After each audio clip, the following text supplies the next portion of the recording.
saya akan menyampaikan firman Tuhan yang judulnya adalah tes tahan uji. Karena tahan uji itu satu kualitas yang penting sekali untuk kita miliki dalam hidup kita. Kalau kita mau bertahan, apalagi mau berkemenangan. Pernahkah saudara merasa menghadapi hidup ini rasanya sudah terlalu berat dan Anda nggak sanggup lagi untuk melanjutkan? Bahkan mungkin Anda bertanya-tanya, di mana Tuhan saat saya harus menghadapi semuanya ini? Kenapa Tuhan izinkan kami sekeluarga melalui semuanya ini? Saudaraku, hari ini saya mau membagikan kepada kita tentang yang namanya kualitas tahan uji. Kualitas tahan uji adalah salah satu kualitas yang perlu untuk kita kembangkan loh di dalam kehidupan kita. Bahkan ini salah satu kualitas yang terpenting yang harus kita punya dalam kehidupan kita. Tanpa kualitas yang satu ini, saudara boleh punya duit yang banyak, Anda boleh punya jabatan yang mentereng, IQ yang tinggi. Tapi tanpa kualitas tahan uji, saya sudah ketemu sama orang-orang pintar. Begitu kena masalah berat langsung menyerah. Saya ketemu sama orang-orang yang potensi, orang-orang yang hebat, anak-anak orang kaya. Yang diterpa angin keras langsung rontok. Tanpa tahan uji kita nggak bisa tetap berdiri. Tanpa tahan uji kita akan roboh, kita akan rebah, kita akan rontok. Hari ini ayo doa sama Tuhan supaya kualitas yang satu ini mulai bangkit di dalam kehidupan kita. Kualitas tahan uji sehingga apapun boleh terjadi. Yang masih single baru aja diputus pacar, tapi Anda tetap bisa tersenyum walaupun agak kecut-kecut juga. Oke. Mungkin saat ini saudara sempat mengalami atau Anda sedang mengalami masalah dengan pinjol. Ada berapa banyak orang yang hari-hari ini di masyarakat ini sudah jadi penyakit masyarakat.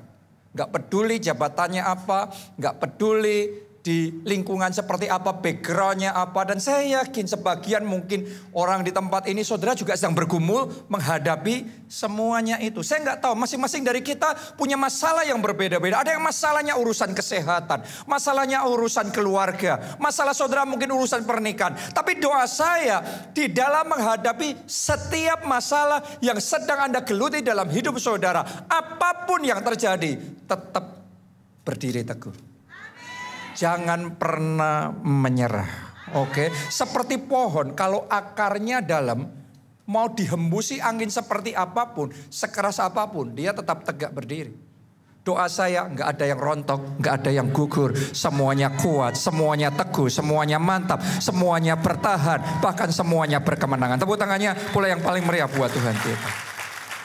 Itu namanya kualitas tahan uji. Nah, supaya kita bisa punya kualitas tahan uji seperti itu, belajarlah untuk berdiri teguh dalam iman. Oke, supaya bisa tahan uji harus apa? Belajar berdiri teguh dalam iman, bukan dalam perasaan, tapi dalam iman.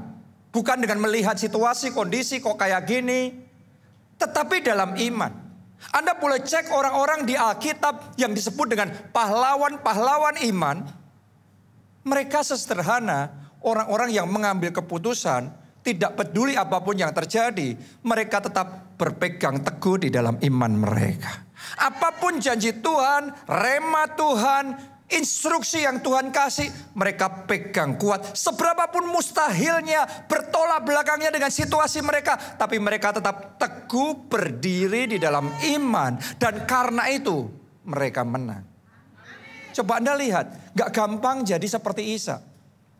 Di musim kelaparan, di musim gagal panen, di musim kekeringan, tapi Tuhan ngomong sama dia, Ishak kamu nabur. Kalau nabur saat di musim kelimpahan, saat semua ladang menghasilkan, dia punya confidence yang tinggi bahwa itu momen yang tepat untuk dia menabur.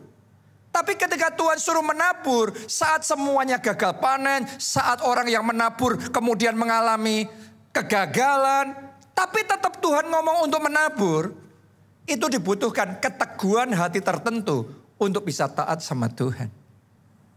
Apalagi di musim kelaparan, apalagi di musim yang berkepanjangan seperti itu. Saya yakin persediaan cadangannya Ishak juga makin tipis.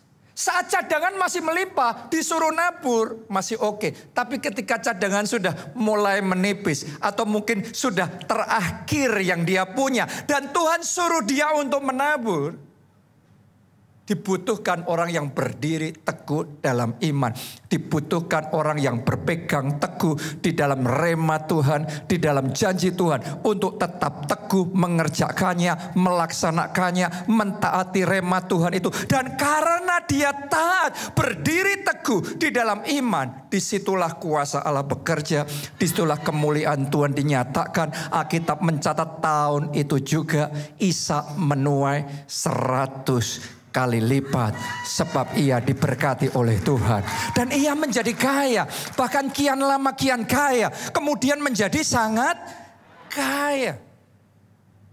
Musim kelaparan yang harusnya menghempaskan, musim kelaparan yang harusnya menghabisi, tapi justru musim kelaparan itu yang mendatangkan kemuliaan Tuhan di dalam kehidupannya. Perbedaannya, yang satu dia takut dan kemudian dia nggak berani taat sama rema yang dari Tuhan. Yang satu dia bersikukuh. Pokok kalau Tuhan yang ngomong, apapun yang terjadi, aku percaya, aku tetap berdiri teguh dalam iman. Dan karena itu dia melihat kemuliaan Tuhan.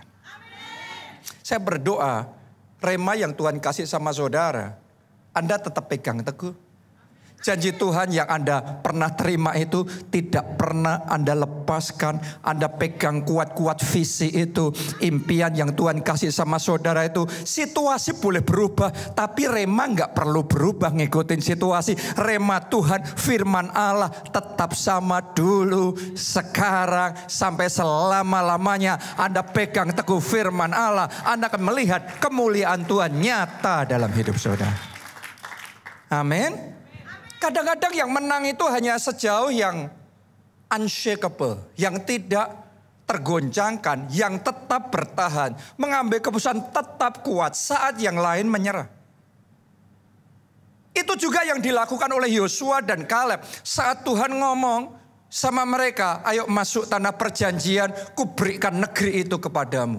Semuanya ngomong amin pada waktu terima janji itu. Tapi begitu sampai di tempat, ngelihat lawannya segede itu, langsung komentarnya, wah mereka kayak raksasa, kita kayak belalang, habis kita, mati kita. Dan yang lainnya lari ketakutan. Hanya dua yang bertahan, Yosua dan Kaleb. Anda boleh baca di Alkitab. Semuanya satu generasi binasa di padang gurun. Hanya dua yang make it to the promised land. Yang berhasil masuk sampai di tanah perjanjian. Yosua dan Kaleb. Padahal bangsa Israelnya sama, remanya sama, Tuhannya sama, kuasanya juga sama. Tapi hanya dua yang bisa, yang lainnya tidak bisa. Apa yang membedakan? Hanya dua orang yang mengambil keputusan gak peduli sebesar apapun tantangannya. Aku tetap percaya. Aku tetap berdiri teguh di dalam iman. Aku tetap pegang janji teguh. Janji firman Tuhan. Aku berjalan maju bersama dengan Tuhan. Dan karena itu mereka melihat kemuliaan Tuhan. Kadang-kadang dalam kehidupan kita ini banyak hal bisa membuat kita menyerah. Banyak hal terjadi yang kita alami bisa membuat kita berhenti di tengah jalan. Saya mau ngomong sama saudara, saya yakinkan Anda, Ishak pun juga pasti kalau bicara perasaan ngerasa bimbang juga. Yosua dan Kaleb pun juga kalau bicara tentang feeling, emosional, pasti juga kayak ada tarik-tarian di dalam hatinya. Itu wajar, itu manusia. Tapi yang hebat dari mereka, walaupun ngerasa semuanya itu, tapi mereka tidak menyerah. Mereka memilih untuk bertahan. Saya berdoa saudara juga sama. Mungkin perasaan Anda, waduh gak enak, gak karu-karuan, berkecamuk dalam hati saudara. Waduh mungkin pikiran saudara lagi dipenuhi dengan pikiran yang, wah sudah mau menyerah, ini gak mungkin, ini mustahil. Semuanya negatif thinking. Tapi walaupun semuanya negatif, keadaan sangat tidak memungkinkan. Gak ada yang kondusif sama sekali. Tapi hari ini ambil keputusan, pantang menyerah. Tetap bertahan, terus berdiri teguh. Pegang janji Tuhan. Karena itu pasti terjadi. Terimalah, terimalah, terimalah. Anda yang secara online terima juga dalam nama Tuhan Yesus. Amin. Unshakable, berdiri teguh. Karena ketika kita tidak belajar untuk tahan uji, berdiri teguh dalam iman, banyak orang rapuh dan mudah tergoncang. Saudara baca nggak kisah-kisah artis-artis Korea yang terkenal, banyak duit, dipuji banyak orang, tiba-tiba mati, bunuh diri. Karena pressure, nggak kuat dengan tekanan yang mereka rasakan. Siapa bilang bahwa yang tergoncang itu hanya orang yang nggak punya uang. Ternyata orang kaya pun, orang terkenal pun bisa tergoncang. Karena itu hari ini saya mau ngomong sama saudara, kembangkan kualitas tahan uji. Kenapa? Justru semakin kita diangkat naik ke atas, sebenarnya sejujurnya pressure-nya lebih besar. Kadang orang berpikir kebalik. Kalau belum apa-apa, wah nggak ngerasain kayak aku. Bergumul dengan kebutuhan hidup. Saya mau ngomong sama saudara, Anda diberkati Tuhan, dibawa naik ke atas, pergumulanmu lebih banyak lagi. Masalah yang kau selesaikan lebih kompleks lagi, lebih rumit lagi. Lawan yang kau hadapi kelasnya lebih berat. Anda nggak menghadapi lawan yang berat di kelas bulu. Di kelas bulu lawannya bulu. Di kelas berat lawan yang kau hadapi berat juga. Anda pernah nggak baca kisah pada saat, kalau nggak salah subprime mortgage 2008, ada satu konglomerat yang bunuh diri karena kekayaannya turun drastis. Walaupun setelah bunuh diri masih bisa ninggalin warisan triliunan rupiah kepada anak-anaknya. Mungkin buat saudara, kalau aku yang dapat triliunan rupiah, masalahku selesai semuanya. Kenyataannya dia bunuh diri. Sesederhana, sadarilah, mari kita sadari bahwa kualitas tahan uji penting untuk kita punya di dalam kehidupan kita. Berapa banyak orang gara-gara nggak tahan uji, akhirnya ketika menghadapi masalah yang berat, larinya ke narkoba, ngedrugs, miras, pinjol, bahkan sebagian lagi lebih nekat, judol, judi online. Ini tambah banyak loh. Dan saya sudah berapa kali terus mengingatkan tentang hal ini. Saudara, hati-hati. Anda buka satu celah sedikit di situ, itu satu celah yang akan musuh pakai untuk mengambrolkan semuanya. Hati-hati. Hati-hati. Hari ini mari kita komitmen, mari kita berdoa sama Tuhan supaya kita diberikan anugerah untuk bisa mengembangkan kualitas tahan uji ini dalam hidup kita. Unshakable life. Mari kita belajar berdiri teguh dalam iman. Kita baca ya Kolose 1 ayat yang ke-23. Sebab itu kamu harus bertekun dalam iman. Bukan cuma punya iman, bertekun dalam iman. Di khotbah ini saya khotbah dan Anda ngomong amin. Doa saya bukan hanya di ibadah engkau ngomong amin. Nanti selesai ibadah engkau masih ngomong amin. Besok Senin ketika menghadapi masalah engkau masih tetap ngomong amin sama janji Tuhan. Engkau masih tetap percaya Tuhanku sanggup membuat yang tidak ada menjadi ada. Yang mustahil menjadi tidak mustahil. Hari Selasa masih ngomong amin. Hari Rabu masih ngomong amin. Bulan depan masih ngomong amin. Terus tahun depan masih tetap ngomong amin. Itu namanya bertekun dalam iman. Banyak orang punya iman tapi nggak tekun imannya. Dan Tuhan ngomong bertekun dalam iman. Lanjutkan pembacaan itu. Apa? Tetap teguh. Ayo saudaraku, jangan loyo. Yang datang di sini lagi loyo, capek. Terima pesan firman Tuhan nih. Tetap teguh, tetap kuat. Jangan menyerah, jangan loyo. Walaupun bertubi-tubi pukulan yang engkau rasakan, walaupun bertubi-tubi hantaman yang dilancarkan untuk menghempaskan, tapi tetap teguh dan apa? Tidak bergoncang. Jadi itu bagian dari sebuah decision, bagian dari sebuah keputusan apapun yang terjadi, aku tetap tekun dalam iman. Aku tetap teguh. Aku tidak bergoncang. Dan jangan mau digeser dari pengharapan Injil yang telah kamu dengar dan yang telah dikabarkan di seluruh alam di bawah langit. Dan yang aku ini, Paulus, telah menjadi pelayannya. Ya, Anda bisa melihat ya di masa pandemi kemarin, di masa krisis yang sekarang ini, banyak alasan untuk menyerah. Banyak orang dalam keadaan seperti telur di ujung tanduk. Boleh Anda merasa mau menyerah. Yang penting jangan pernah menyerah. Karena orang yang tidak menyerah itu pasti juga ngerasa kepengen menyerah. Tapi ngambil keputusan untuk bertekun dalam iman. Tetap teguh dan tidak bergoncang. Saya berdoa kualitas tahan uji seperti itu yang Anda punya dalam hidup saudara. Saudara yang sudah dengar khotbah saya bertahun-tahun, Anda tahu saya nggak pernah ngomong tentang politik, betul? Ya, dan saya memang tidak punya ketertarikan di dunia itu. Ya, maksudnya untuk saya pribadi. Tapi terakhir ini ada satu yang saya perhatikan cukup menarik, yang baru aja terjadi. Presiden terpilih Amerika Serikat baru aja, siapa? Donald Trump. Buat saya itu satu kisah inspiratif. Kenapa?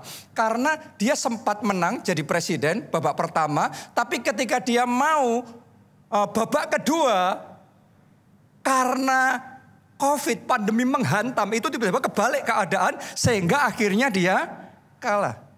Dan sejak dia kalah, dia menghadapi tantangan dari semua sisi.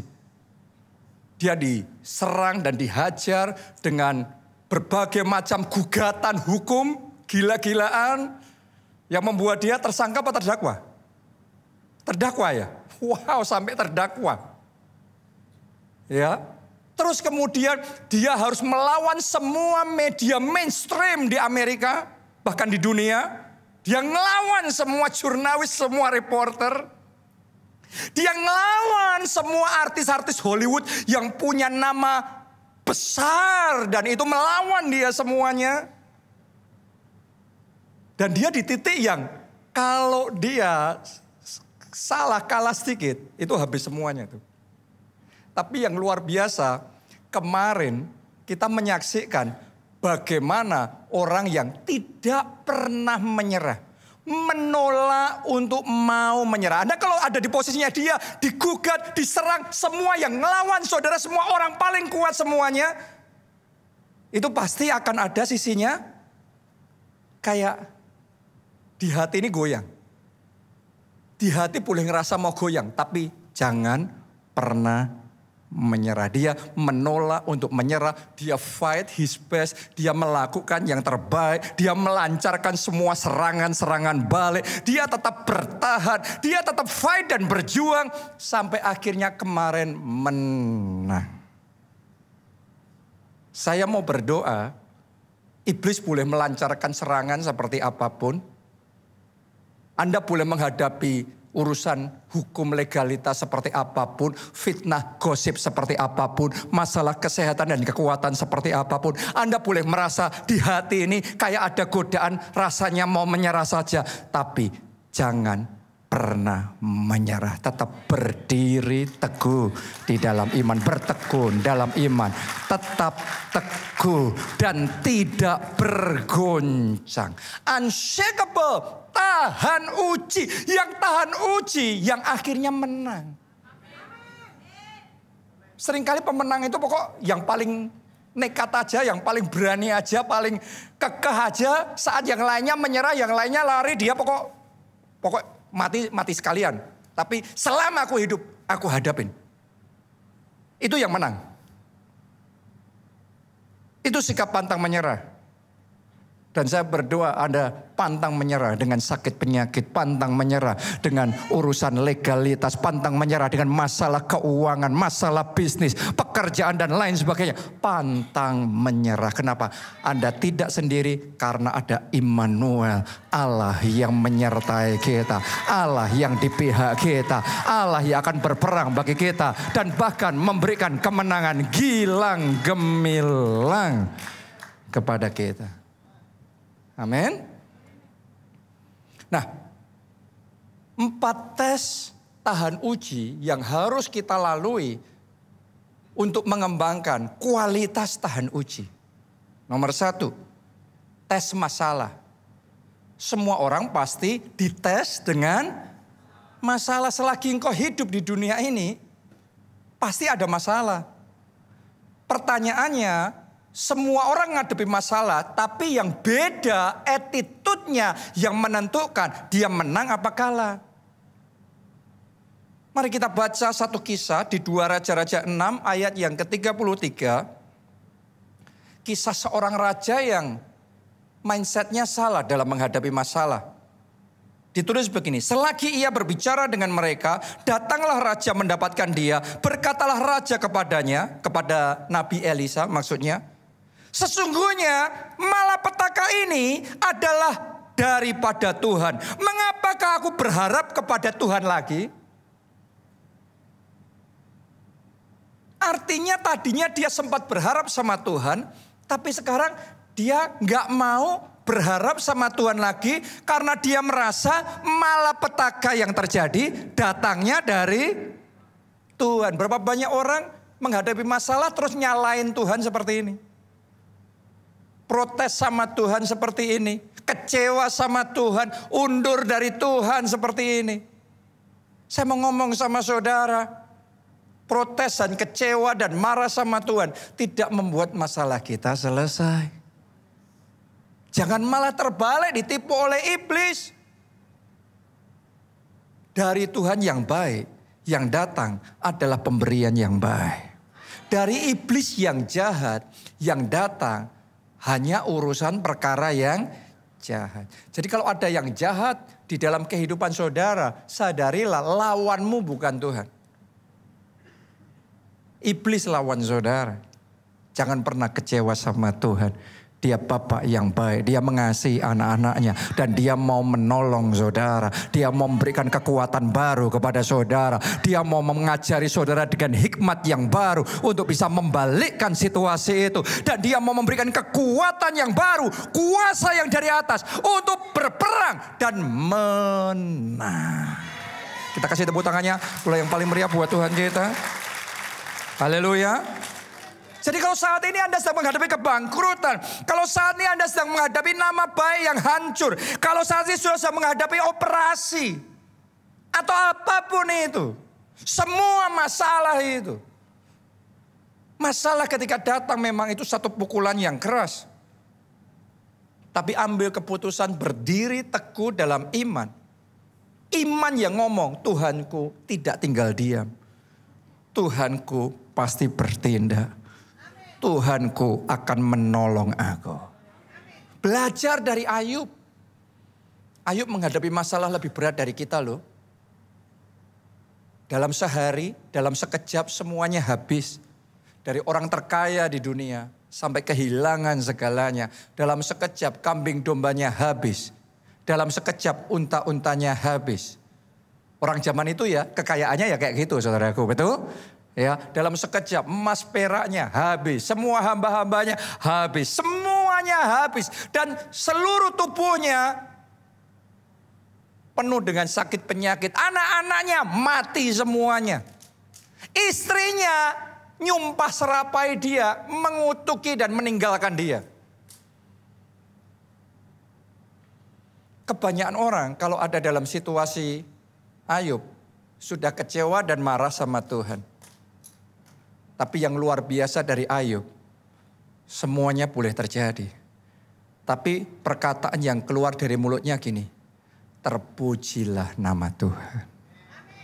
Dan itu satu perkataan yang menyentuh hati Tuhan. Di situ Allah bertindak dalam hidupnya. Di situ Tuhan membawa pemulihan terjadi dalam kehidupannya. Sehingga sakit penyakitnya disembuhkan. Semua kekayaannya dikembalikan 2 kali lipat. Tuhan berikan keluarga yang baru sama dia. Dan dia dipulihkan sepenuhnya, bahkan lebih dari sebelumnya. Saya mau deklarasikan, akan ada orang-orang di tempat ini yang kemuliaannya berikutnya akan lebih hebat daripada kemuliaanmu yang dahulu. Karena Tuhan akan mengerjakan pemulihan besar di dalam hidup saudara. Tangkap itu, terima janji Tuhan itu dalam nama Tuhan Yesus. Kuncinya jangan menyerah ketika masalah terjadi. Jangan kecewa sama Tuhan. Jangan protes dan meninggalkan Tuhan. Hari ini ngomong hal yang sama seperti Ayub. Terpujilah nama Tuhan. Yang terjadi semuanya jelek. Tapi dia gak mengutuki Tuhan. Yang keluar dari mulutnya ucapan syukur. Yang dia bawa adalah pujian dan penyembahan. Ayo saudaraku, dalam masalahmu tetap senangkan hati Tuhan. Tetap pondok Daud. Belajar tetap setia. Kelompok sel. Waktu saudara punya masalah yang berat, tetap ibadah dengan sungguh-sungguh. Biar Tuhan melihat apapun yang terjadi dalam hidupmu. Engkau gak menyerah. Engkau gak kecewa sama Tuhan. Tapi mulutmu tetap berkata, terpujilah nama Tuhan. Karena semua orang selalu akan ada tes seperti itu dalam hidupnya. Pak Obadja juga sama. Dulu dia pengusaha, sukses, tapi Tuhan panggil jadi pendeta. Setelah dia jadi pendeta, ternyata gak lama, sekian tahun, pabriknya bangkrut. Sebagian orang dalam situasi seperti itu kecewa. Mana katanya melayani Tuhan, mana katanya cinta Tuhan, mana katanya doa orang benar bila dengan yakin didoakan besar kuasanya. Bahkan sudah jadi pendeta pun terus malah bangkrut perusahaannya. Bukankah perusahaan itu, keuangan itu semuanya dipakai untuk melayani Tuhan, memajukan pekerjaan Tuhan, kok malah habis? Luar biasanya tidak satupun kalimat menyalahkan Tuhan, kecewa sama Tuhan keluar dari mulut Pak Obadja. Hanya perkataan terpujilah nama Tuhan. Malah lebih lagi dia fokus untuk mengerjakan panggilan Tuhan dalam hidupnya. Lebih lagi karena sudah gak ada lagi bisnis yang lain. Maka Pak Obadja sepenuhnya mengikuti rencana Tuhan. Taat sama panggilan Tuhan dalam kehidupannya. Justru dari situ kuasa Allah bekerjanya luar biasa. Akhirnya terobosan terjadi. Akhirnya revival terjadi. Yang tadinya dimulai dari 7 orang gereja kita ini. Bertumbuh sampai hari ini hampir 40.000 jiwa. Dan terus Tuhan bawa dari kemuliaan pada kemuliaan yang semakin besar. Kuncinya di momen penentuan ketika semua masalah terjadi itu. Never give up. Jangan pernah menyerah. Pasti kepengen menyerah. Tapi yang penting jangan menyerah. Nah gitu aja. Boleh silahkan kepengen menyerah. Tapi yang penting jangan menyerah. Karena kalau merasa kepengen menyerah, semua orang juga ngerasa gitu. Kalau sudah capek, kalau berusaha semuanya gagal semuanya. Sekian lama gak ada yang berubah, tambah parah ya. Pasti kepengennya menyerah lah. Siapa manusia yang tidak merasa gitu? Gak apa-apa. Itu kan feeling, perasaan. Mari kita bedakan feeling perasaan sama iman. Di saat perasaan kita mau menyerah, iman kita tetap percaya Tuhanku menyertai aku. Kalau Allah di pihakku, siapakah lawanku? Kalau aku berjalan bersama dengan Allah, aku lakukan perbuatan yang besar dan ajaib. Jadi pisahkan perasaan sama iman. Pisahkan melihatnya gagal semuanya, tapi imannya pokok menang, pokok lebih dari pemenang. Itu yang membuat kita teguh. Karena ada anchornya, ada jangkarnya. Jadi perahunya itu boleh diombang-ambingkan oleh angin. Tapi kalau ada jangkarnya nggak jauh diombang-ambingkannya. Dia ada yang nyantol di sini, ada yang megang di sana. Itu iman. Pegang janji Tuhan, pegang firman Tuhan, pegang rencana Tuhan. Rencana Tuhan baik dalam hidup saudara. Rencananya dalam hidupmu bukan rancangan kecelakaan, tapi hari depan yang penuh dengan pengharapan. Amin. Yang kedua, Bapak Ibu Saudara sekalian, tes yang kita harus hadapi, tes aniaya dan intimidasi. Nah, ini saya perlu ngomong karena kadang-kadang ini juga diizinkan kita alami dalam hidup kita. Dalam mengikut Yesus, jadi orang Kristen, menjalani iman kita, melakukan firman Tuhan, kadang-kadang harus ada aniaya yang kita hadapi. Itu dialami oleh jemaat mula-mula. Karena iman mereka, karena mereka ikut Yesus, mereka ditangkap, mereka dianiaya, mereka dipenjara, mereka diancam, bahkan mereka dibunuh. Zaman sekarang pun masih ada nggak aniaya-aniaya seperti itu? Masih dalam berbagai bentuk yang berbeda. Ada orang-orang yang karena percaya sama Yesus benar-benar dianiaya secara fisik. Secara fisik, kekerasan terjadi karena percaya Yesus. Ada orang yang karena imannya adalah Yesus, karirnya selalu dihambat. Disabotase kemajuannya. Harusnya dia yang bisa, kalau secara fair, dia yang harusnya terpilih untuk maju. Tapi dia dipotong karena Kristen. Ini bentuk aniaya yang harus dihadapi sebagai pengikut Kristus. Ada orang juga karena ikut Yesus, maka dibenci, dikucilkan, bahkan diusir dari rumah, dicoret dari keluarga, dicopot dari semua privilege, warisan dan support finansial. Ada nggak zaman sekarang ini? Banyak. Kadang-kadang ikut Yesus tuh harus bayar harga yang mahal, saudaraku. Ada lagi yang karena saudara sungguh-sungguh sama Tuhan, maka saudara dikata-katai, saudara diejek, Anda diintimidasi. Teman-teman sudah ngomong, kamu sok kudus, sok jadi pendeta. Dan lain sebagainya.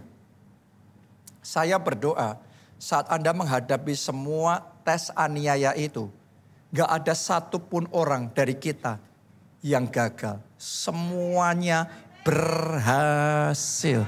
Semuanya lulus dari tes ujian aniaya ini. Tidak ada yang bisa memisahkan kita dari kasih Allah.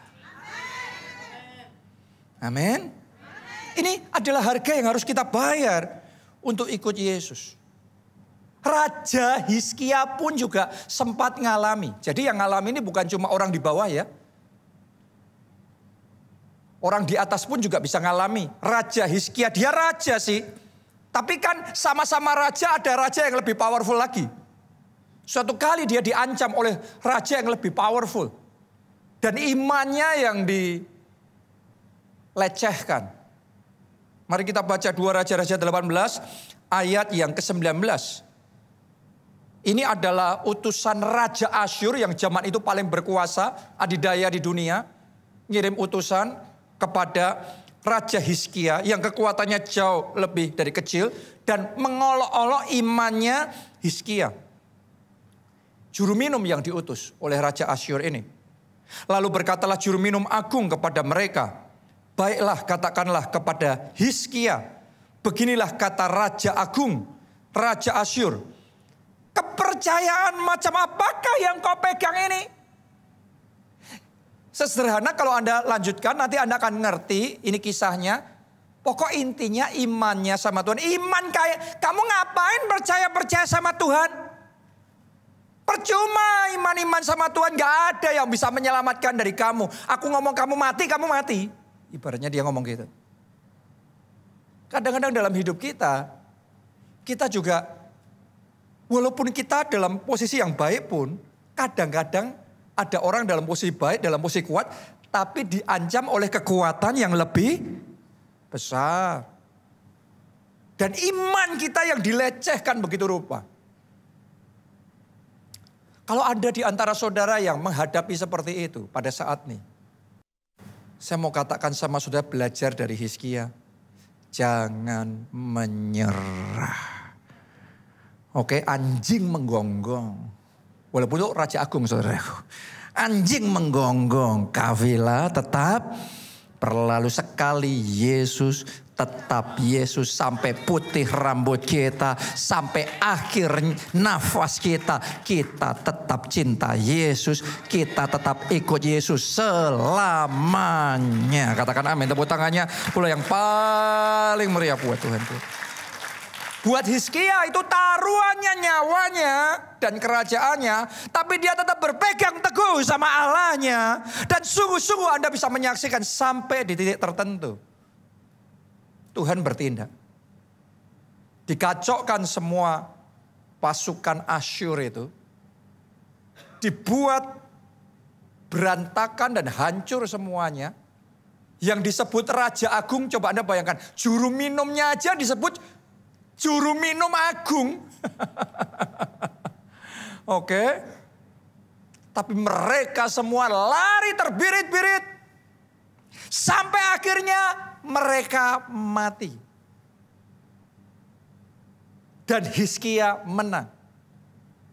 Karena yang diolok-olok oleh mereka bukan Hizkia. Allahnya Hizkia.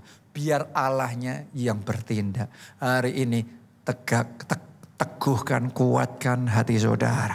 Kalau Anda diizinkan menghadapi aniaya karena iman. Dan saya tahu ada jemaat-jemaat keluarga Allah yang saya tahu sendiri. Dianiaya karena imannya. Dirampasi semuanya karena imannya. Tapi Tuhan akan bela saudara. Saya sudah menyaksikan berulang-ulang yang kayak gitu terjadi. Memang waktu di tengah ngadepin gak gampang. Tapi endingnya selalu ada pembelaan yang dari Tuhan. Anda yang akan paling akhir tersenyum. Dan itu senyum kemenangan. Amin. Matius 5 ayat 11 sampai 12. Berbahagialah kamu. Bukan menderita, bukan merana, bukan kasihan kamu. Berbahagialah kamu jika karena aku, kata Yesus. Karena Yesus loh ya. Kamu dicela dan dianiaya dan kepadamu difitnahkan segala yang jahat.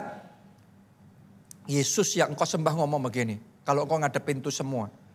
Bersukacita dan bergembiralah. Jangan sedih ya. Jangan sedih hari ini, bersukacita dan bergembiralah. Kenapa? Karena Yesus yang punya surga ngomong, upahmu besar di surga. Terima itu dalam nama Tuhan Yesus. Kita kasih tepuk tangannya pula yang paling meriah buat Tuhan kita. Amin. Jadi kuatkan hati saudara. Tes yang ketiga yang akan kita hadapi namanya tes godaan. Oke, karena godaan ini seringkali yang menghempaskan banyak orang. Dan kita semua pasti menghadapi yang namanya godaan. Godaan apa? Keinginan mata. Mata ini punya keinginan saudaraku. Keinginan daging. Kedagingan kita ini juga punya keinginan macam-macam tuh. Selalu minta lagi, minta lagi. Mau lagi. Dan keangkuhan hidup. Ada orang ngomong godaannya harta, apa? Tahta, wanita. Zaman sekarang itu kurang, tambah makanan. Itu godaan paling banyak juga tuh. Zaman sekarang orang mati itu bukan karena gak ada makanan. Walaupun resesi-resesi gimana, beda sama zaman dulu. Zaman dulu mati karena kelaparan, iya. Zaman sekarang gak ada orang mati karena kelaparan. Walaupun katanya resesi. Mati kekenyangan, iya saudaraku. Mati keenaan, lidahnya bergoyang, iya. Nambah terus, iya. Saudaraku, di dalam Alkitab ada kisah tentang Gehazi. Muridnya Nabi Elisa. Suatu kali ada panglima kerajaan Aram namanya Naaman yang sakit kusta, tapi kemudian disuruh Nabi Elisa untuk mencelupkan dirinya di sungai Yordan berapa kali? 7 kali. Akhirnya disembuhkan. Terus balik seneng banget dia karena sembuh. Namanya panglima. Anda bayangin kalau panglima kusta seandainya terjadi di zaman sekarang pun dan gak ada harapan lagi. Tapi kemudian terima kesembuhan. Pasti muncul yang namanya ucapan syukur. Dia datang sama Nabi Elisa dan dia mau memberikan semua yang terbaik. Harta, apa macam-macam semuanya. Pemberian-pemberian yang luar biasa. Tapi Nabi Elisa ngomong, no, aku gak perlu itu semuanya. Yang penting kamu percaya dan menyembah Tuhan saja. Akhirnya Naaman balik. Ternyata ada namanya Gehazi. Murid kurang ajar ini saudaraku. Beda sama Elisa. Kalau Elisa dia meninggalkan semua keduniawiannya. Semua hartanya, kekayaannya untuk rencana Tuhan. Ngikuti rencana Tuhan. Tetapi ternyata muridnya ini, Gehazi ini, Anda harus ngerti. Harusnya dia tuh pewaris urapannya Elisa. Elisa ini pewarisnya Elia. Dari Elia ke Elisa, jadi 2 kali lipat. Harusnya Gehazi ini punya chance terbesar untuk dapat warisan urapan double porsi dari Elisa. Berarti 4 kalinya dari Elia. Tapi ternyata dia punya masalah, hatinya gampang tergoda. Dan karena dia tergoda, dia nyusul Naaman, dia ngomong macam-macam, dia bohong. Dan ini itu tujuannya untuk dapat yang tadinya mau dikasih ke Elisa. Dan karena dia ini itu juru silatnya banyak, intriknya banyak. Di kantor kan ya gitu dah. Juru silatnya banyak kan, intriknya banyak kan. Ya, di tempat kerja kalau ada kesempatan aja. Kalau ada peluang aja. Ini juru silat tingkat tinggi semua tuh. Dan dapat, Gehazi dapat saudaraku. Dapat duitnya, dapat kekayaannya. Termasuk kustanya Naaman. Dan dia terpotong dari warisan rohani. Urapan double porsi dari Elisa yang harusnya dia dapat. Hilang semuanya. Karena tergoda. Saya berdoa tidak seorang pun di tempat ini yang akan kehilangan warisan rohani. Rencana Tuhan, janji yang hebat, rancangan damai sejahtera dan hari depan yang penuh dengan pengharapan yang Tuhan sudah rancangkan dalam hidup saudara. Karena itu jangan sampai tergoda. Jangan sampai tergoda. Saya mau berikan warning ini ya sama kita semua. Semua, I mean it, kita semua tanpa terkecuali.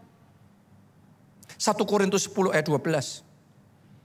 Sebab itu, siapa yang menyangka bahwa ia teguh berdiri. Ini kata firman Tuhan buat kita semua. Ayo baca bersama-sama kalimat terakhir. 1, 2, 3. Hati-hatilah supaya ia jangan jatuh. Hati-hati. Jangan sampai saya jatuh. Jangan sampai Anda jatuh. Hati-hati.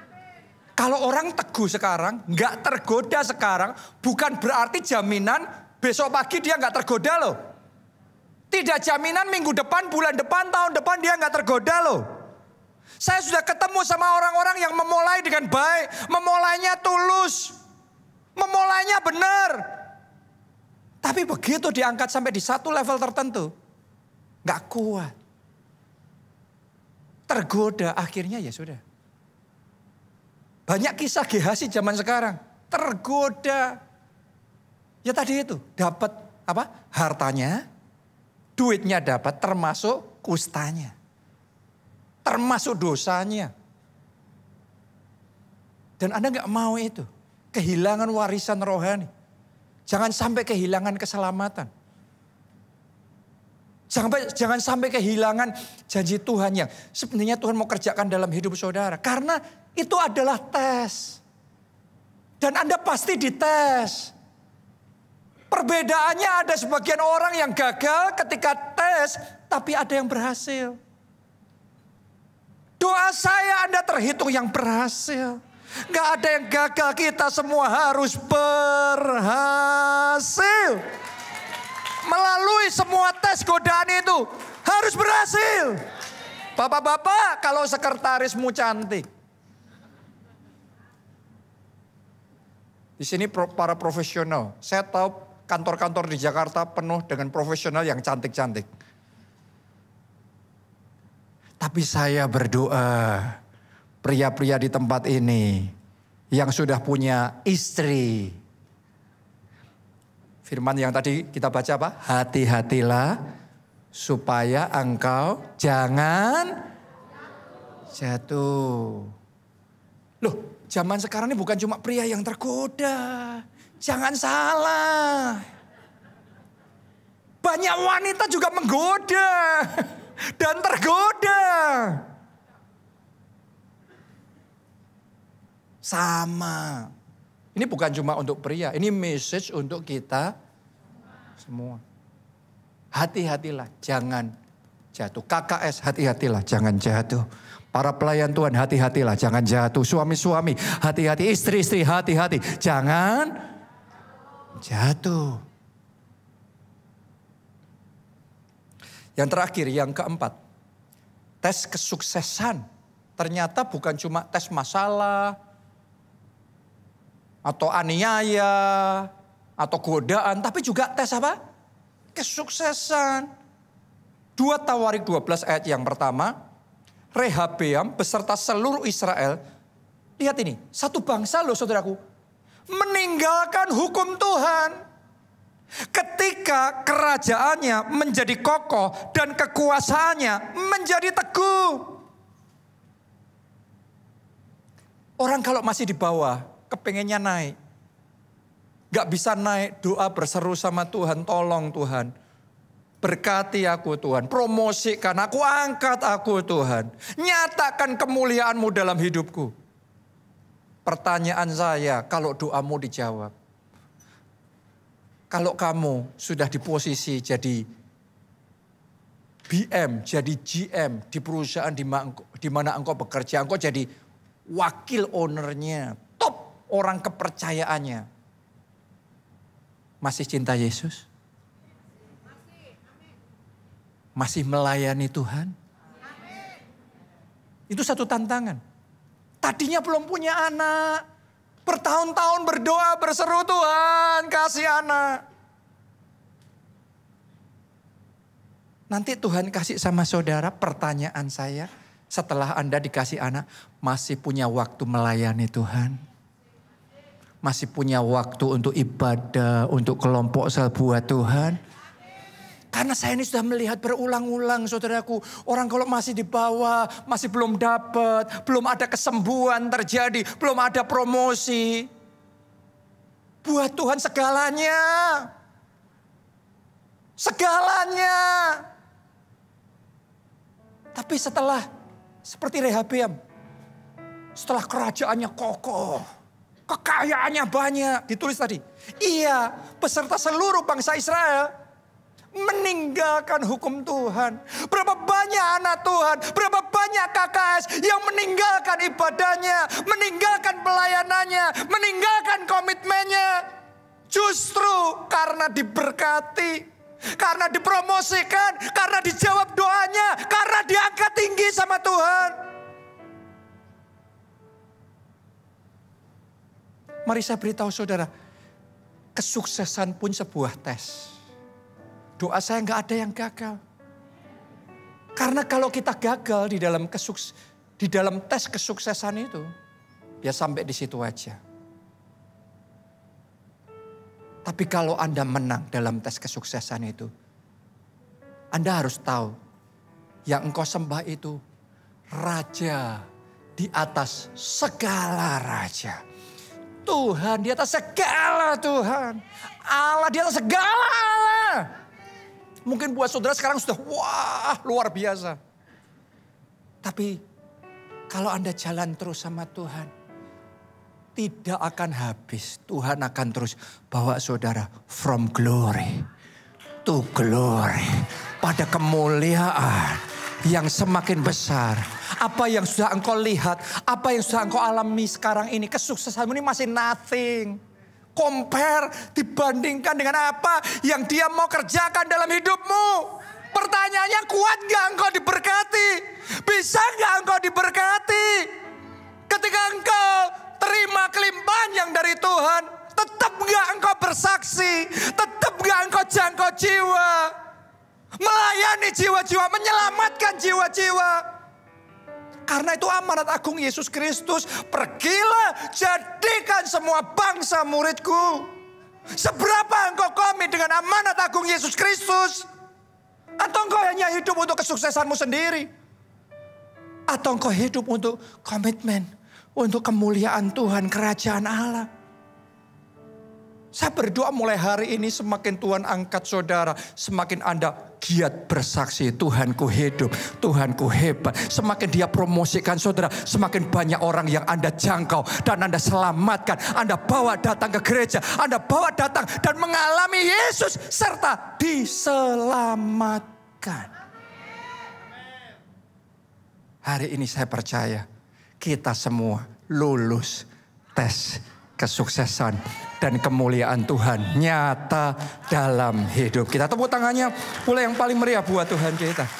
Mari nyanyikan lagu ini. Dengan sayapmu, dengan sayapmu. Bangkit berdiri semuanya.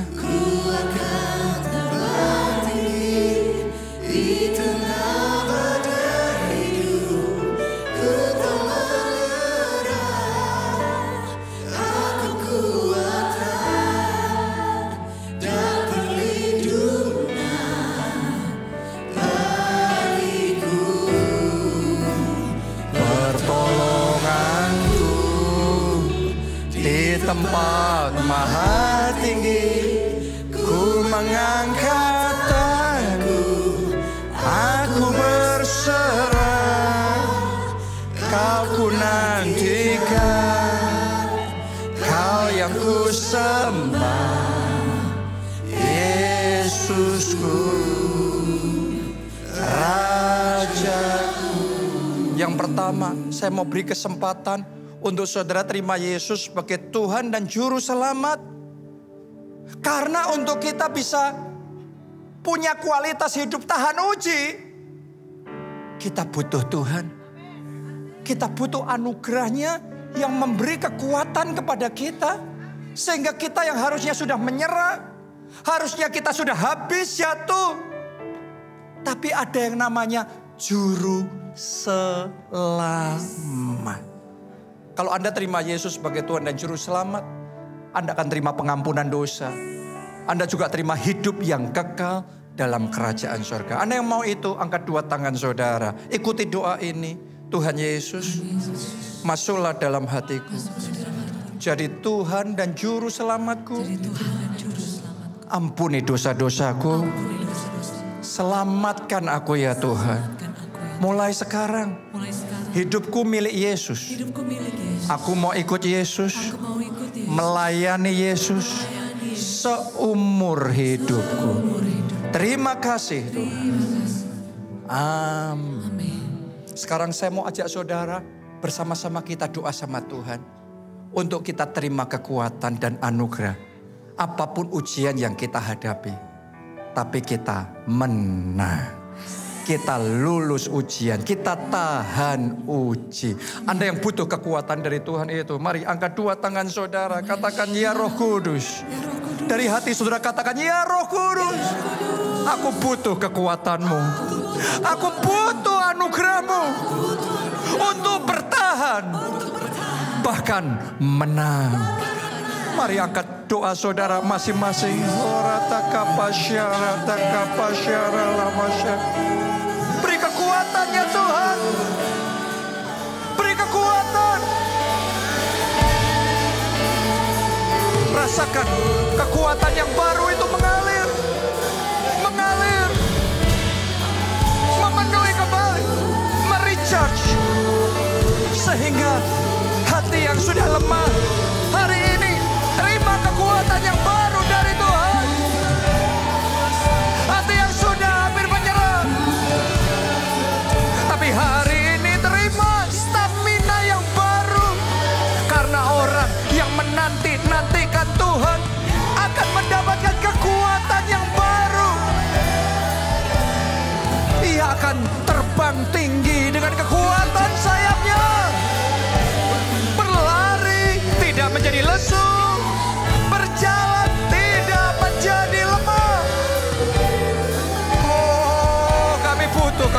Tuhan-Mu Tuhan. Topang kami ya Tuhan.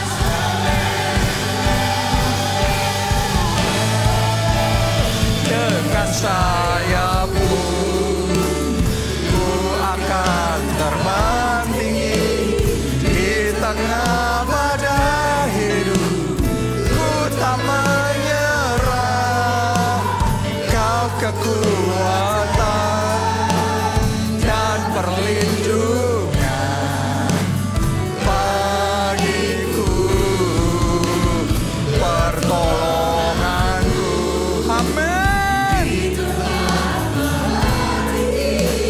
Ku mengangkat tanganku, aku berserah, Kau ku nantikan, Kau yang ku sembah, Yesusku, Rajaku. Bersama-sama. Dengan sayap-Mu ku akan terbang tinggi di tengah badai hidup.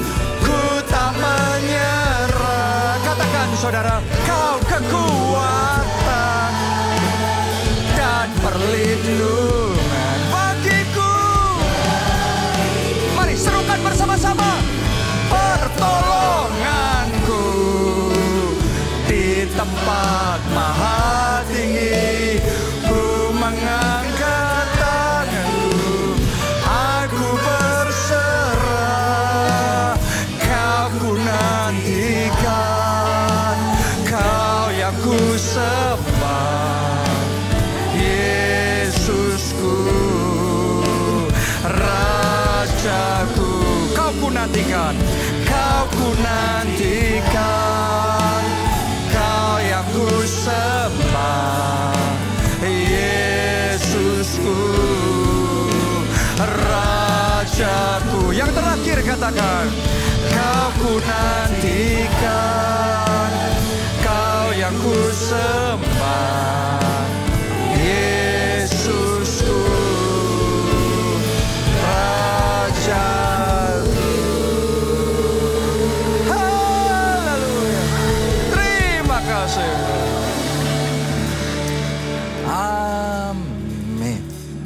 Saya bacakan Ibrani 11 ayat yang keempat. Karena iman. Boleh nggak semuanya katakan karena iman? Habel telah mempersembahkan kepada Allah korban yang lebih baik. Jadi karena apa? Iman, korbannya lebih baik daripada korban Kain. Dengan jalan itu ia memperoleh kesaksian. Jadi ketika memberikan persembahan, ia memperoleh kesaksian kepadanya bahwa ia benar, bahwa Allah berkenan akan persembahannya itu. Dan karena iman ia masih berbicara sesudah ia mati. Sesaat lagi kita akan membawa persembahan kita kepada Tuhan. Doa saya, persembahan kita jadi persembahan yang baik, yang berkenan, yang harum, dan yang menyenangkan hati Tuhan. Kuncinya apa tadi? Karena iman. Sama-sama memberi persembahan, ternyata Kain tanpa iman. Tapi Habel dengan iman. Iman yang kayak apa sih yang harus kita punya saat memberi persembahan? Punya iman dalam hati saudara. Kalau aku bisa memberikan persembahan ini pun, semuanya karena Tuhan. Tuhan sumber hidupku. Tuhan sumber berkatku. Kalau aku mampu semuanya karena kemampuan yang daripada Tuhan. Dan segalanya kita kembalikan untuk hormat dan kemuliaan Tuhan. Punya iman di dalam hati saudara. Muliakan Tuhan dengan harta saudara. Amin.